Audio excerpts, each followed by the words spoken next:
L'essai, l'action qui fait vibrer le public et rêver tout joueur de rugby, a valu 0 points pendant les 40 premières années d'existence de notre sport. À l'époque, il permet seulement d'essayer, d'où son nom, une transformation qui rapporte 1 point, comme les coups de pied arrêtés et les drops à l'époque. En 1875, une première valeur relative lui est donnée. En cas d'égalité à la fin d'un match, c'est l'équipe qui a marqué le plus d'essais qui l'emporte.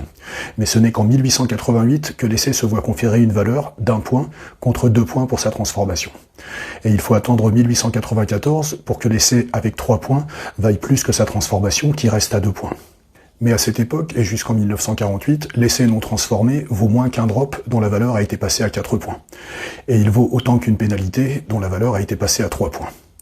Ce n'est qu'en 1971, lorsque l'essai se voit accorder une valeur de 4 points, plus 2 toujours pour sa transformation, que pour la première fois, l'essai est l'action qui rapporte le plus au rugby.